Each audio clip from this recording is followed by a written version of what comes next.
morning, everybody, and happy Thursday to you. My name is Dawn Chiava, and I am the Public Information Officer in Lexington 2, and I'm really excited to be here today as we have our first virtual meeting with the community to meet our new Superintendent-Elect, Dr. Nicholas Wade. We're going to hear from Dr. Wade this morning. He's going to talk a little bit about his vision for the district. We're going to talk about the hot topic of the moment, which is COVID in schools, and we're even going to have a couple of fun questions that'll get you a little bit more information about Dr. Wade and some of his interests. So Dr. Wade, talk a little bit about how we're formatting today. Yeah, so I know we were kind of hoping that we would have been able to do something a little bit more in person. I think everyone always prefers those, but that's probably not going to happen with the volume of people who I know would attend. So we're trying to do the next best thing and have a virtual opportunity for parents in the community. I know the questions that we're getting in are actually coming from parents in the community. Mm-hmm. So we want to be able to make sure that really whatever is on your mind, or you could submit as many as you want to your heart's content, but at least we kind of have something that we can have a conversation even if it's virtual. I know that we had two scheduled for today, but obviously with Zeta and weather and just how odd that's all looking, what we're going to be doing for the 7 o'clock, I think we can have kind of a little bit more of an extended opportunity here this morning. We will have it available on YouTube, we'll communicate it out, but I think if this goes well and the response is good, we'll schedule more of these, because I've always had community conversations where I came from, and I want to continue to do that. So we're probably not going to have the 7 o'clock one, but we'll do an extended one now, and we'll come up with future opportunities for everyone as we move ahead. Exactly. We like this opportunity to be able to have a dialogue with our families and the community members, just to kind of see what's on your mind and try to share some information about some of the great things happening in our district right now. So what I'd like to do is jump right in and get to some of the questions. No rest for you. So let's go for it. That's why I'm in the comfy chair. Yep, and yeah, exactly. And we'll start off with the issue of the moment, which is, what are your thoughts on COVID? Yeah, right, the low-hanging fruit topic. So obviously, as we all know, the board approved a phase-in approach beginning on November 12th for students to return for 5 days face-to-face. I think we're trying to create an opportunity similar to this, but we can kind of go a lot more into the weeds with everyone about what the expectations are. And obviously, there's just a lot of information, emotions, disinformation, all actually out there, which I know is all compounding. So I know we're going to be working to do our best to kind of sort all that out. I think what my initial reactions to COVID-19 are, and I kind of talked about this, I believe at the chamber, and probably anyone who's ever willing to listen, is, I really feel like, COVID-19 has really brought about a lot of polarizing aspects to people, and everyone's just kind of right now at a point they're just unsure what to do, and it's also pretty amazing to see how quickly people's feelings and emotions can change from day to day, week to week, and and that's something like I'm not immune to, even personally.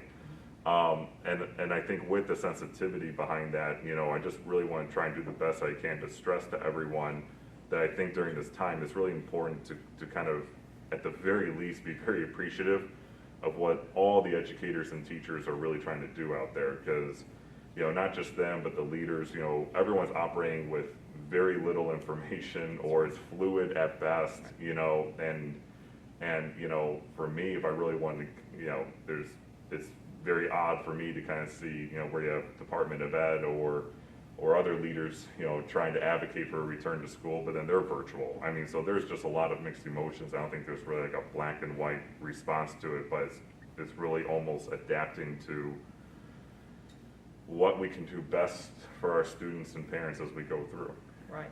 And one thing I'd like to point out is we keep a lot of good information on our school and district websites, kind of about on COVID and some of the things happening. We did go ahead and post the story about our return to school, which Dr. Wade just touched on.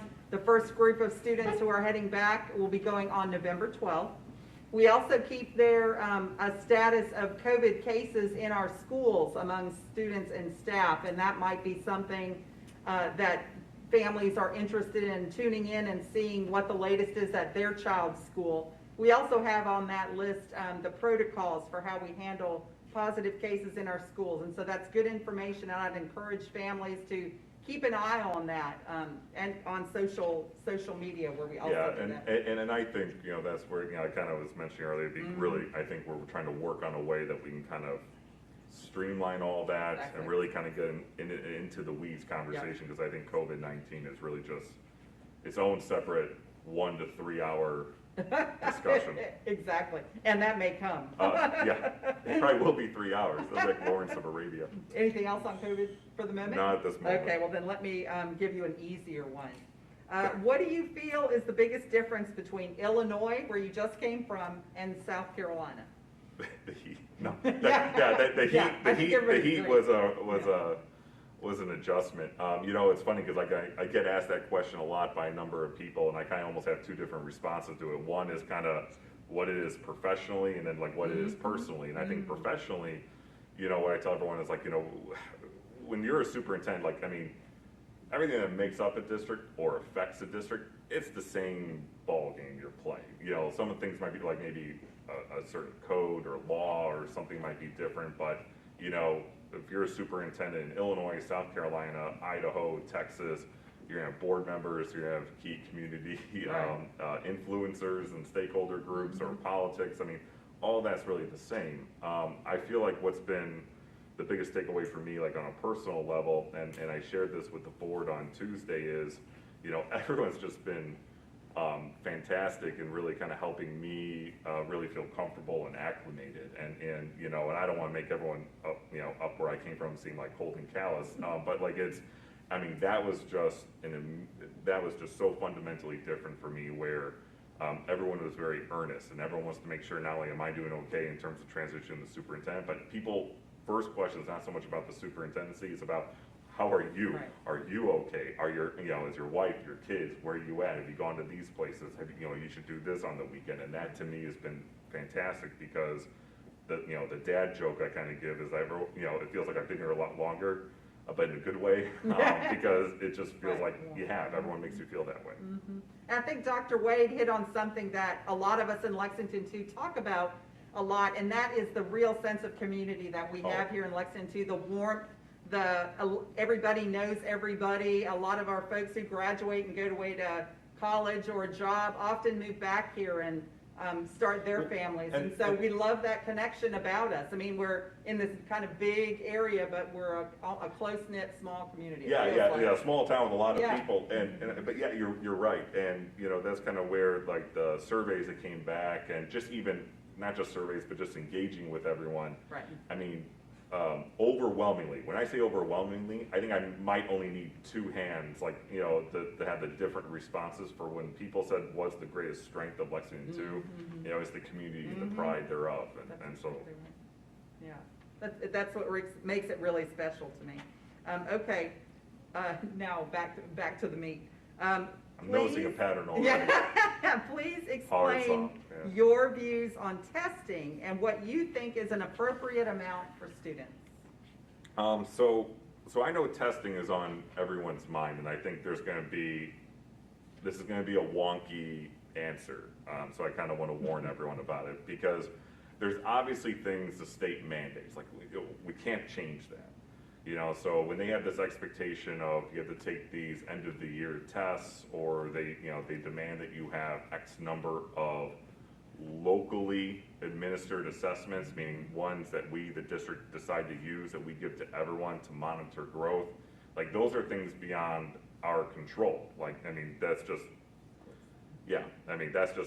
the very direct answer to that. Now, where my philosophy is with assessments, like, you know, I mean, I make no bones about it that I'm very much all about having data that really accurately shows us where our students are at and what we can do as an institution to basically best address students' needs, the teachers' needs, and also provide opportunities to accelerate students that, you know, that may be running away with it.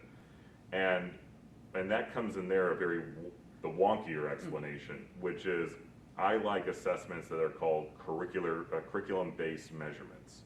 So in theory, they are measurements that are tied to what the curriculum is that our students are experiencing. I should not be giving a totally random or randomly created assessment just for the sake of doing it or fooling myself into thinking it matters to give me an idea of where the students are at. It should be something that's part of the curriculum that we give regularly that we can show growth.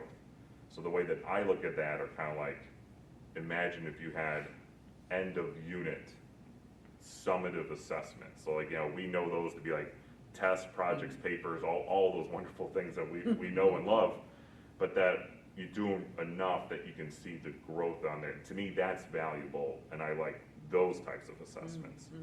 Now, I'm not gonna get into whether that's the case everywhere and everything else, but I mean, for me, that's my goal, that if I'm gonna be moving towards a curriculum, a program, or a testing system, that it's going to be worthwhile in the long range. I don't, more does not mean better data. Right. That's a good point. Okay, so how about this one? What has been the most surprising thing about your move to the South, and what has been the best part? It's almost a little bit similar to, it's slightly similar to the Illinois and South Carolina bit. So the two parts were, what I like best? And what's been most surprising about your move to the South? I'm really going to echo, I think the hospitality has been fantastic. I think what's really fantastic for me and my family is that there's just so many opportunities for us to not only, I think, do things, like the boys want to go camping. We really didn't have a lot of those opportunities, like, where we came from. I definitely want to get back into fishing, which is also something you really don't have a lot of access to where I came from. Yeah. And I think, the big conversation my wife and I, have had, months previously and even now is just like, now we're filling our calendar with things that we can do as a family and with others. And that's just, as odd as it sounds, that was not as readily available where we were, even pre-COVID. Like, so I don't even talk about COVID times, just pre-COVID. It's a challenge or a commitment to do something. If I had to drive 6 hours to camp somewhere, like, why? Here I got lots of options within an hour. Right here in Lexington County too. Absolutely. Yep, absolutely. And then was there anything else that the best part? Hospitality? How about the food? The food is like, I blame Great, Mr. Eisenhower yeah. completely on that one. But the food's been great. So I mean, like, we just have had, and my oldest just recently started school here in the district, and everything has been so positive that, it's great. Yep, that sounds good. How about here's an easy one. What is your vision for Lexington 2, and what do you see the challenges of that vision? So what I've been communicating and communicated to the board, if I had to succinctly put it into something, it's kind of a twist over like our current motto, champions for children. And my whole thing is like, where students are champions, like this is the end product, this is what we're getting to. And I think that comes into it are quite a few different parts. I know there's been an overwhelming expectation from staff to parents to a lot of other stakeholders, whether individual or groups. Like, they want to make sure that whatever that direction is going to best meet the wide range of needs of students. But there's going to be a sense of commitment and communication about it. And so for me, for executing that vision, you have a few other smaller parts. And one is being able to go out there and communicate and articulate what that is and how we go about it, and that kind of goes into transparency. Right. So I think this is a very small first step about what we can do and being able to move forward to make sure that everyone at least has access to information, feels like that we are accessible, that we're doing our best to to answer all those questions and address those concerns. And I know that's a very, very big component that a lot of people have shared, that they really want to see, and I think that's got to be part of the vision. And a couple other big parts are really about providing the necessary supports to our students, whether it's social emotional learning, tutoring, bilingual supports for a lot of our students, but it's really making sure that we're able to actually build upon these champions and give them, what they particularly need. I mean, I remember I struggled a lot, going through the system, and I had an IEP, and and all that then entailed. So, I mean, providing the necessary supports to our students is very much of a passion project of mine. I think another big piece of it is really our programming opportunities that we kind of give to our students. Like for me, that I talked a lot about on Tuesday with the board, is really moving forward to have articulated college and career pathways grades 6 through 12. You know, where, you know, traditionally everyone's like, you have to go to college, and that's not, I mean, that's great, you know, that works well for some, but not everyone. And plus, you could have a very successful career without having to go to a four-year institution.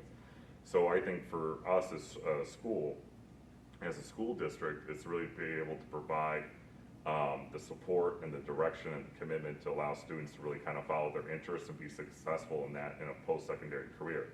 So like a 6 through 12 college career pathway, the way I kind of simply put it for a lot of people is, imagine you're in 6th grade, you actually take a course, not someone pushing in with a 10-minute lesson, but you actually take a course that's tied to all the different pathways. Then in 7th and 8th grade, you actually have courses that are available to students that they can take based off their interests, even potentially getting some high school credit, hopefully in 8th grade. But then it frees up the schedule when they get into 11th and 12th grade to pursue dual credit, AP, work-based learning, certifications, associates, whatever have you, but there's a capstone to that. And that's something that a lot of people are asking for. Now, are they wording it the way that I am? No, but that's also a lot of feedback that I've received, is what can we do for these students, for all students. Anything in terms of challenges you're anticipating, expecting? You know, the low-hanging fruit one is always going to be about what's the state going to do with the budget. You know, so like, you know, for me, it's like, how do you go about prioritizing how we're going to be spending, you know, and that's a conversation not just involving me, it's me and the board, and how do we kind of prioritize what those needs are as we kind of move forward. But, you know, like finances, any superintendent will tell you that's always going to be the biggest concern. And I think the rest that may be, you know, barriers, I think, for any type of changes or initiatives, you know, every school district, you know, goes through the same thing, any district leader, which is, are you able to kind of build that coalition, communicate, and really, you know, again, follow through on what the promise actually is. Right. Good points. So you touched on it briefly, but do you live in Lexington too, and do your kids attend Lexington 2 schools? Yes to both. All right, so that gets us into. That was the simplest one. Yeah, exactly. Here you go again. There have been a lot of questions asked by parents about how and why the district staffs the way it does, and how it chooses the programs it brings in. What would you like to share with parents and the community about what your goals are for staffing and programming? Yes, so that's also been a lot of feedback. I talked about this a couple times, and I'll repeat for everyone who may not actually watch the board meetings religiously. You know, for how we staff, I think one of the biggest goals we're going to have to do is really be able to first staff the district office appropriately and accordingly where we have the positions filled. Because right now we have a lot of talented people that are wearing many hats. And I want to make sure that, you know, if we know we have a large portion of our student population that that needs bilingual services, you know, we want to have a full-time bilingual coordinator with, you know, with an accompanying division. Like, you know, I think it's being able to appropriately staff in that way that we are meeting not only the basic needs of our students and staff, but we can actually have the people in place to really, you know, move a vision forward, move an initiative forward. And then that trickles down into the staffing in terms of, like, you know, what our vision is with all the programs that we have to offer. Kind of going around, like, you know, really having a better understanding about what are all these positions here, what was their original intent, what is it now, and maybe how can we utilize them to kind of really, you know, continue to make sure they realize, you know, the full potential of that position, but also, am I going to be able to support them with that? So I think there's a lot of pieces that go in there, but I definitely know what people are talking about, from unfilled positions at the district office to kind of wondering why in one building, why does the same program have, you know, 5 adults in there, and then the one across the way only has 2, and those are all very good questions that, you know, I'm sure I'll be making a lot of friends as I go forth answering all that and addressing it, but that's going to be, an interesting challenge. It's a challenge not in terms of identifying it or addressing it, but of course, you never know what, emotionally that unleashes either. Yeah. Well, this is a timely question, our next one. Who's better, Eagles or Bearcats? And remember to get your tickets, they're on sale now at each of the schools, 11 a.m. to 1 p.m. through Friday. So anyways, game's October 30th. You're on. Eagles or Bearcats? Well, yeah, no, I mean, they're both great, and, the reality is, we're one district, and, I think that's gonna be a big thing for me moving forward, is a one district mentality. We have a lot of buildings, potentially sometimes in silos, but I definitely want to make sure that, as we move forward, that's a comprehensive K-12 approach. Okay, what is your opinion about college being the default next step for students and parents? You kind of touched on it a little bit earlier. You and I always know it's kind of very hard because, growing up, everyone's so entrenched. You have to do that because if you don't, then somehow you're going to be a failure, and that's just not true in any way, shape, or form. And I think when I was referencing the college and career pathway bit, it's really to provide that flexibility for our students to really kind of find what their own particular interest or niche may actually be. And I'm going to use two personal examples from that. My brother, hopefully my mom isn't watching this. My brother, he was forced into college, and I'm just going to leave it that he did not do well. And it took about another 10 years for him to find his footing at being a boiler operator and welder. And he all of a sudden discovered all that with accumulating some debt. I still have student loan debt. And I think even, so that was not the best path for him, and he knew it. He knew what he wanted, but of course it's kind of breaking through that mindset that only college means success. And it's not downplaying college. It's about recognizing that perhaps there are a lot of career opportunities out there that don't necessarily fully require that. Right. The other bit is me personally. I shared that, I wanted to go to film school, as I'm a huge cinephile, all the way through about it. And, hey, I made that Lawrence of Arabia joke earlier, but I wanted to do film school. No one around me wanted me to go to film school, and I was told to either be a forest ranger, go into business, do something else, and now I'm a superintendent of schools. I'm a superintendent of schools because of teachers that really kind of help, motivate me and really find passion in English, which is the greatest of all subjects. But, it's kind of, there was no structure or guidance or support, and I'm not alone in that. And right. It's not, everyone has stories about it, and I can tell you a lot of parents have shared similar stories here in the district already with me. So I want to make sure that we're doing our best to make sure that students, when they graduate here and as a Lexington 2 product, that they have a very viable path for success moving forward, whatever that may be. Yeah, and just the fact that you made me think of it, we're sitting here in the Lexington 2 Innovation Center, which is, in addition to our high schools, is a great way for you to figure out whether it's college or career path. I mean, we've got some great programs here, state-of-the-art center, and as your kids are coming up through elementary and middle school and even into high school, take advantage of both your high school counselors and what's going on here at the Innovation Center. Yeah, so I probably want to thank everyone for doing this, Ms. Reamer, Ms. Atkins, Ms. Dr. Dedman. So I want to say thank you for everyone, because it's my understanding this is our first attempt, and hopefully it's going well, and I'm sure we'll get feedback, but feedback will be appreciated. That's right, that's right. Okay, here's another tough one. I'm not going easy on you. Mustard, vinegar, or tomato-based barbecue? So I might upset people here. None of my other answers might have. For me, it's tomato-based, but and I'll tell you why. Because I'm a 6-year-old, and I love ketchup, and anything that serves as a vehicle for ketchup is a favorite food of mine. Okay, can't argue with that. We might win you over there. Okay, so technology. Here's one that we get a lot of parent questions about. There have been a lot of issues around technology. What do you plan to do about it? So, a lot of people who know me know that I'm very much passionate about technology, instructional technology, and I definitely will make it clear here. It's not going to go away. maybe how we deliver it, how we utilize it, and what it can bring to the learning experience. Like that'll be something that will change. Where I know right now we have a lot of tech issues. I'm not going to mince words about that. Right now, I know we're working to really improve upon the bandwidth up to 10 gigabytes, which just by default will be helpful. We created a health ticket system on the website. I know we kind of gone out there and push. I know it's in all the building newsletters as well to kind of help us be able to have a better understanding about what people are running into, so that way we can be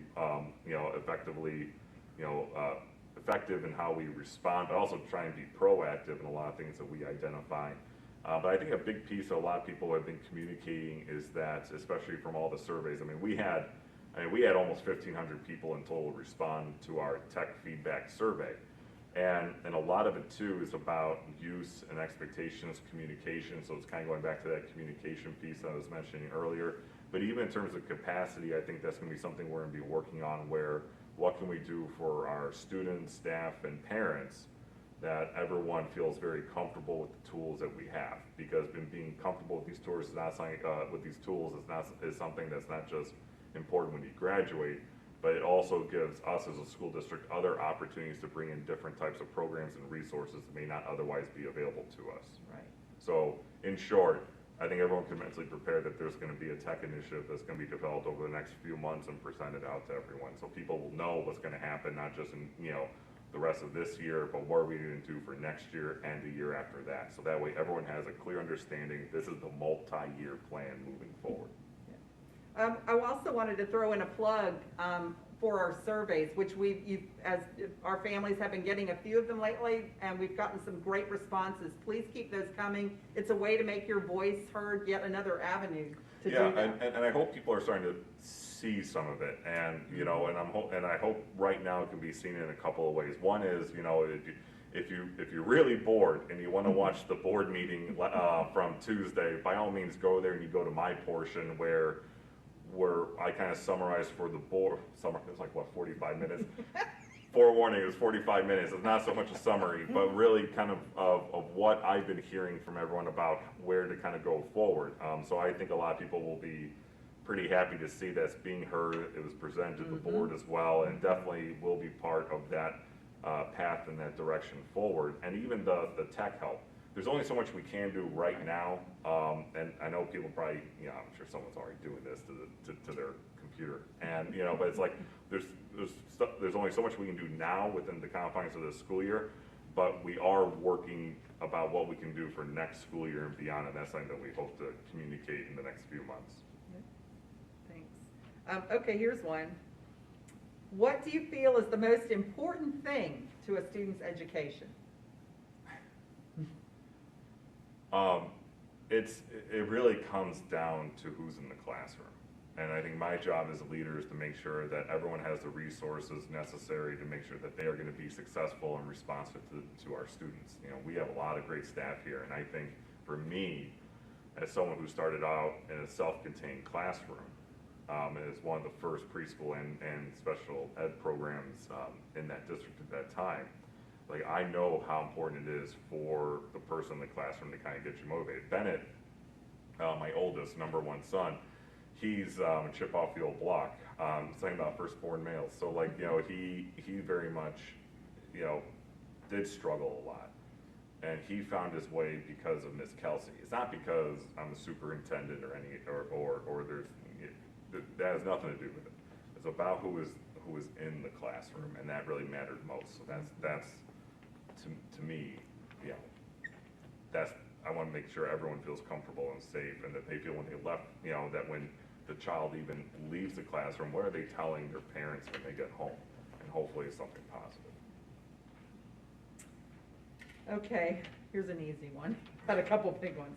What was the first place you ate at when you came here, and your first day in Lexington too, which was in July 1st? So two responses to that. So I know the board catered in a dinner that was Hudson's.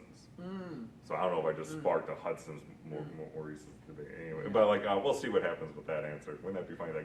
That's what starts trending. Yeah. But the other piece was, my very first day, Mr. Eisenhower, our chief operations officer, took me on a legendary 5-hour tour of the district, and then we ended it with a 2-hour dinner at Zesto's. Wow. So good spot. Zesto's was spot. fantastic. That's becoming a real Yeah. I mean, I liked it. We have a lot of great restaurants, like in all of our There are so our many. I mean, communities here in Lexington too. It's becoming I a eat out all problem the about what time. to choose. Yeah, Yeah. I mean, my mom says I probably need to watch it, but like we'll see if she wins out on that. Okay, so here's one. What's going on with the waiver and state standardized tests? And what is going on with No Child Left Behind?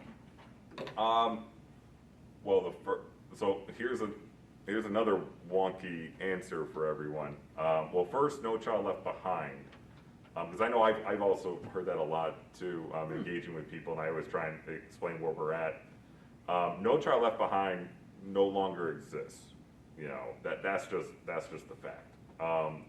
Congress replaced it with the Every Student Succeeds Act, or ESSA, where the intent was to give more flexibility to the state for its accountability systems.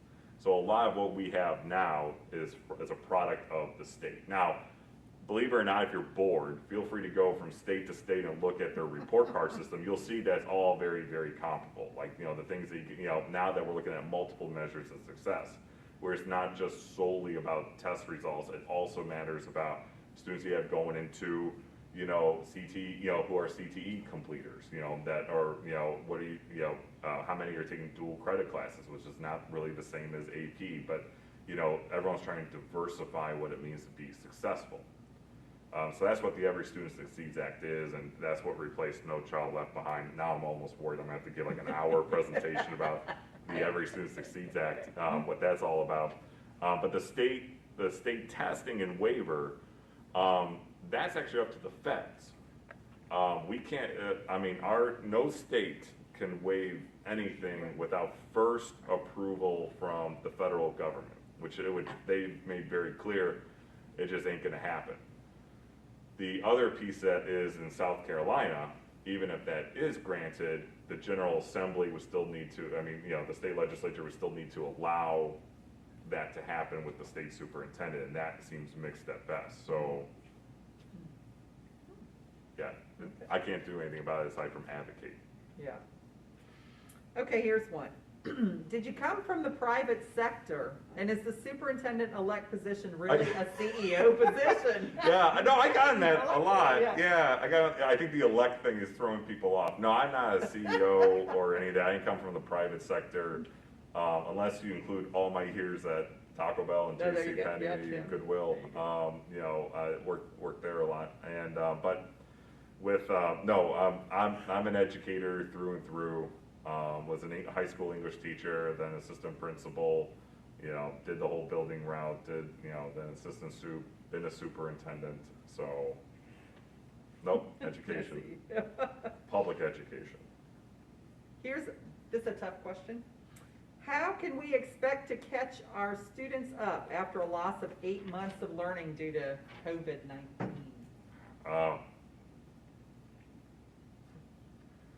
What I've been sharing with a lot of people is that school districts are going to start finding themselves in the midst of an arms race for staff. I'm not even, because I want to make it very clear, there's no silver bullet program out there. Now there are good programs and there are bad programs and what have you, but in terms of like if we need reading coaches, math specialists, instructional coaches, or we need to expand upon, our bilingual services, we need to bring in social workers, all these things that are really affecting our students. Like there's gonna be an arms race for a lot of school districts to try and get as many as they can, as quickly as they can. So I feel like a lot of school districts are gonna be in an interesting dilemma, and I don't think we will be excluded from this dilemma, which is, do you do you put in an investment now? Because more than likely the state and currently the federal government won't. Then are we gonna have to try and figure out where we can kind of get that money just to do what we can overwhelmingly over the next couple of years to really minimize that damage, that impact that there is. I mean, there's gonna be a negative impact. When I hear some individuals say, everyone will be fine, that's not, I mean, I don't know what that word really means in this context as to what COVID-19 means for everyone, because I think if anything positive came out of COVID-19, is that it did widely open up everyone's eyes towards the issues that are facing a lot of our students. Right. And I've known a lot of people professionally and personally who once were kind of like, that's, it's the student's family's issue. Now is more like, what can you as the school do? And I think whether it's right or wrong, everyone's looking at schools and the school district to step up to that plate. And I think that's gonna have to be our focus over the next year, is figure out how can we best do that. And not just you, I'm gonna say next few months. Right. And that goes back to prioritizing the budget and everything else. They're very uplifting questions. No, I got a good one for you then. Clemson or Carolina? Yeah. And do you know, yeah. Yeah. Speaking You've been here of long, things yeah. that just aggressively hit me in the face. It's funny. I once responded when someone asked me in front of Dr. James, that same question. I said, oh, I'm a U of I fan. And then he just told me I was a coward. And I said, fair enough. And that's my answer. Yeah, okay, now I thought they were going with this, okay. We're going to get with me being called a coward on that. Yeah. Fair enough.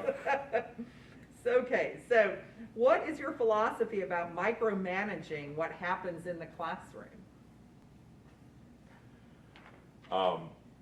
Very broadly, I'm going to say, if a district has an articulated vision and has provided the resources, I think what happens in the classroom, that's up to the creativity of the instructor, right? But, you can have still expectations this is the curriculum, these are the resources that we have available and all that. I'm not gonna, control how you teach it or turn a page to a curriculum. But if we know this is what we want students to achieve, here's all the resources you can use to kind of go about it. But I think that's kind of where, teachers know what to do. I just want to make sure they have all the tools that they can to make sure they realize it. I'm not going to, the only way I would probably have a stroke would probably if I'm going into the same building and I went from, let's say I had 2 third-grade classrooms next to one another and they're both teaching social studies. And I went in and one of them was talking about World War II and the other one's talking about the age of exploration. I'm going to have a question. But, where you're at and all that, I'm not going to get into. All right, so okay, here's a fun one. What do you like to do for fun? Well, always making my wife happy. Job one. Yeah, that's always make Mrs. Dr. Wade happy. Yeah. No, and then the boys, I really try and spend first and foremost then time with them, and that's been a big advantage towards our whole relocation and everything. So that's been absolutely wonderful. And if we're talking about personal time for Dr. Wade, I like to pretend to know how to golf, and then but really again it's my big checkout is our movies, which is kind of difficult right now. So I'm working on how I can really steadily replace that, but we'll see. Okay, wait. So just a quick one. Top 3 favorite movies? Ooh. That's all. I kind of went off script. You did. I think you and I have talked about this. So when I taught film, my students challenged me to come up with a top 100 list, and I've actually done a good job of kind of maintaining that. So I'll give you a whole bunch, and they're in alphabetical. So. But you have a lot of them in there. You can go as old school to Charlie Chaplin's Gold Rush, The Great Dictator. You can you still have Jaws, Raiders of the Lost Ark. You can kind of have, There Will Be Blood, My Man Godfrey, Schindler's List, Saving Private Ryan, The Thin Red Line. You can have Chinatown or Unforgiven, and even a few Disney picks here and there that I won't reveal. But you kind of, all those, and of course, being the nerd that I am, I got to throw in The Dark Knight. Oh yeah, that's right. Which was my, isn't that your wife's first date movie? All right, so here's a story about that. So that was our first date, our first date night. So that just, you know, she knew what she was getting into, because that was when you had midnight shows. So like if you went to see a movie, That's like right there, like, you know, you couldn't buy them ahead of time. There were no 7 o'clock. You waited. And it was a big deal about when the lines opened. So I remember we were at this restaurant in Chicago. It's very popular, called Portillo's. I eat very quickly, as you can see. I eat very quickly. Then all of a sudden I get a call from my friend saying they're letting everyone in. I go, they are. I picked up my wife's tray, we dumped it out, we ran on over to the theater, and we got seated. We were in the middle, which is the best way, especially if it was on IMAX. And then all of a sudden, my wife's like, oh, so what do we do? And I go, we wait. And that was 3.5 hours before the movie started. And that was before iPhones were really, you know, that was, so it had to be love back then, because I don't know who would have endured date 2 after that, but she did. So, okay, so here's one. How do you plan to make all learning inclusive? So to me, that's kind of more of the equity conversation. And I think what's a really big driving force as we move forward is really making sure that there's what's called a multi-tier system of support. And really what kind of goes into that are a few different pieces. One is about like social emotional learning, you know, academic interventions and behavioral and social interventions, but also as well as like cultural competency or awareness. So it's really making sure that, you know, that we as educators are able to kind of facilitate even difficult conversations and be able to relate to all of our students, which really does affect, you know, subconsciously decisions about placement, services, ability, and everything evolving along those lines. You know, and I think involving inclusiveness, you know, again, like, I mean, I remember, and my mom still cries when she hears that I say it, because like I think it kind of brings up something, but I remember where I was in preschool with Miss Murphy. I had students in, you know, in a wheelchair with our bilingual students. They just threw the other, like they didn't know what to do with us. They just threw us into a room. And that's, you know, it took until like 4th, 5th grade for me to really be what we consider like truly mainstream. So for me, there's lots of programming opportunities that are available. I think it's being able to kind of sit down, how do you objectively identify where everyone's at? That kind of gets into like the assessment piece. Like we have standards-based reporting. If you have standards-based reporting with a meaningful curriculum-based measurement system, then you can make a lot of interesting inferences. Like one of the first things I've done in all my other previous places, whenever we finally had a common assessment, we would show all the different subgroups, and it would just kind of start blowing people away, where they would start realizing that everyone is growing. You know, there is no one group left behind or any of that. So like everyone's able to learn, or everyone can be with their peers, and I think that's incredibly important. Well, I have a couple of questions that we've had submitted, and they might work out well with some of the stuff we've been talking about regarding back to school. So one parent asks, and the State Department, we had gotten recommendations about which groups of kids should go back first. And so this parent is asking, kind of along those lines, why are you sending back the youngest children as opposed to the oldest children? Why is it important for the youngest ones to be in first? Yeah, I think like kind of a two-pronged answer to that is like the thinking of district office. I mean, really the students that are youngest are really being mostly affected. That's not downplaying. I can already see people losing. That's not downplaying what's happening with the older students. But that's been a lot of the research and guidance, and where a lot of people have been kind of moving towards. I think where the complications that we get with the high school part are a few different things. One, you're involving the schedule. Right. You know, already with a block schedule, there's challenges that's inherently with that, even pre-COVID. Now you're compounding it with COVID and having a hybrid and a virtual option of what does that mean. Mm-hmm. But also, you know, trying to maintain the best that we can with social distancing. And in fact, talk a little bit about what we're doing to, like, where in schools, because I have a question related to this, to social distancing, some of the measures. I know, for example, coming back to school, we've ordered the 6,000 plexiglass shields, but maybe you can talk generally about some our operations department, they've been working hard to make sure that, you know, they're working through to make sure they can get it done by November 12th, you know, where you have the plexiglass shields around all the desks. You everyone's still gonna be expected to wear masks and socially distance, like everyone's pretty confident, depending on the size of the classrooms you got, especially when conferring with the principals, that there is that, at least the 3 feet. I think the DHEC guidelines are really important to kind of highlight right here. It says six 3 feet or the greatest extent possible.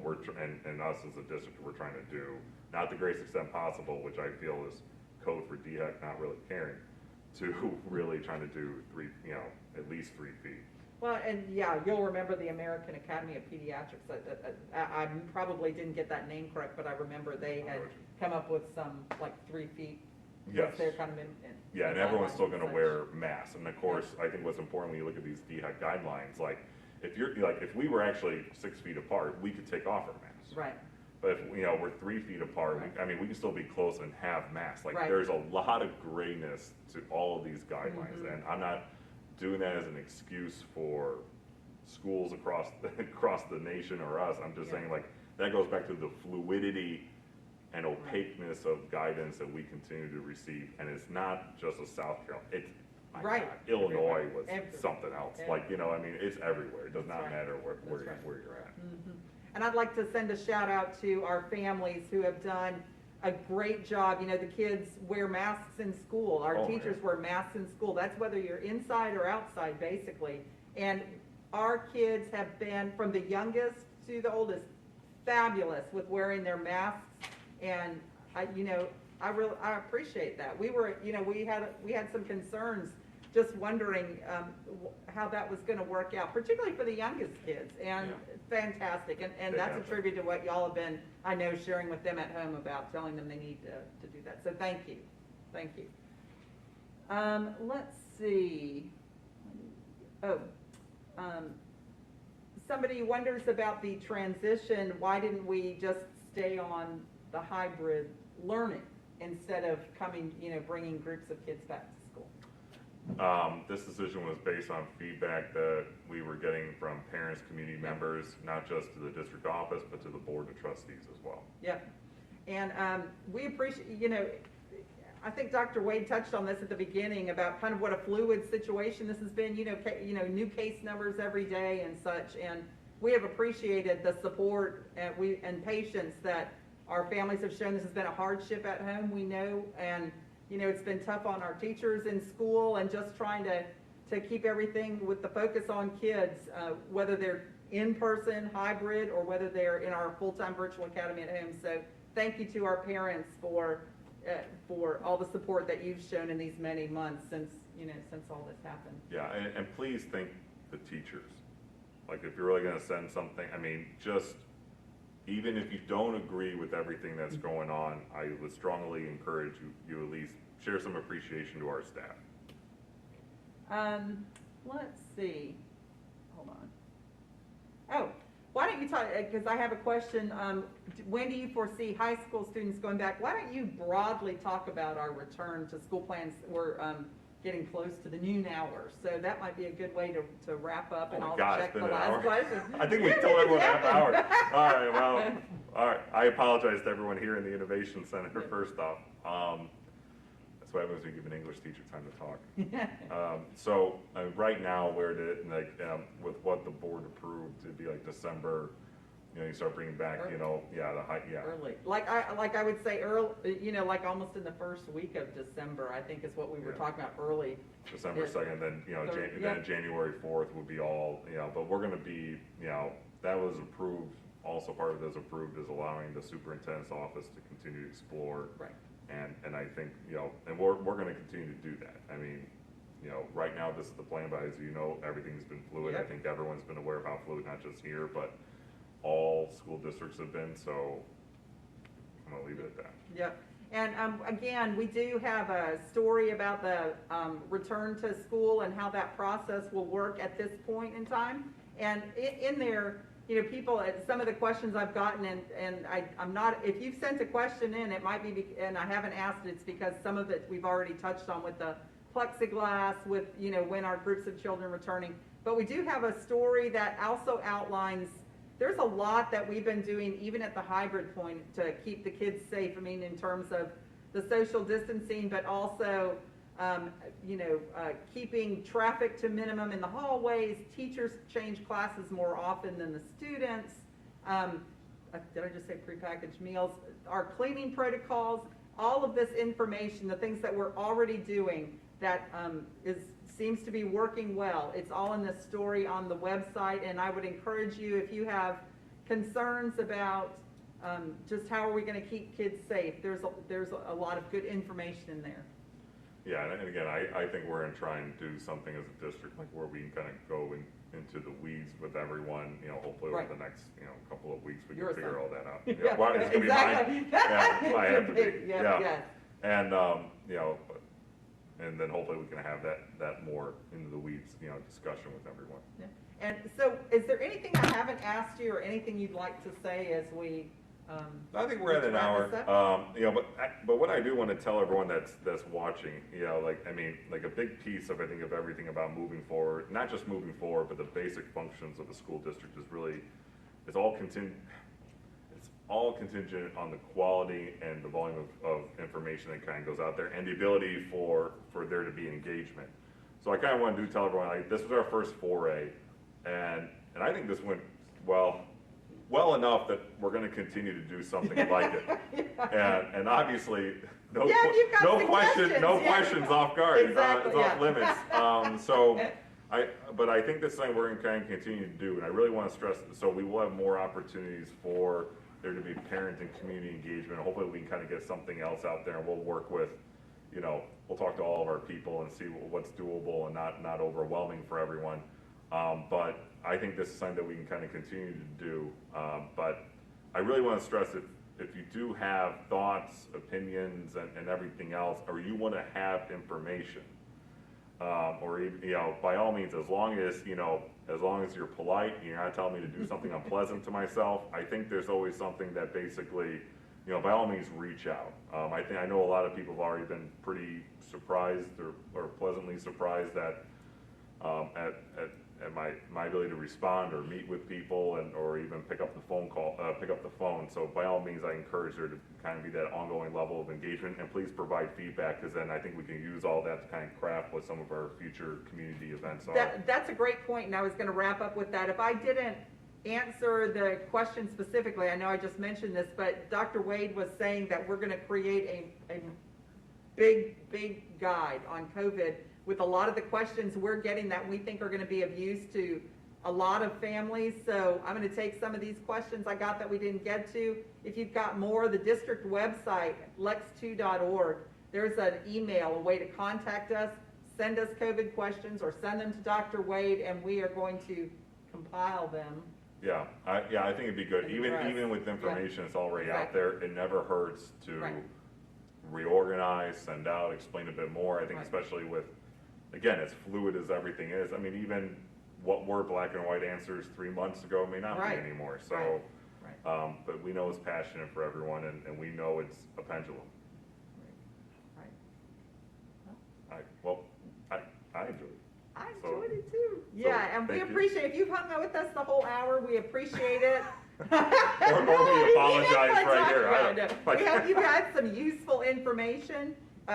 We'll get the word out on some future opportunities like this. And again, if you've got some questions, or particularly about COVID, about our return to school, which rolls out starting November 12th, please email us on the email on the district website, or email Dr. Wade. And we'll look forward to talking with you soon. Have a great day. Thank you.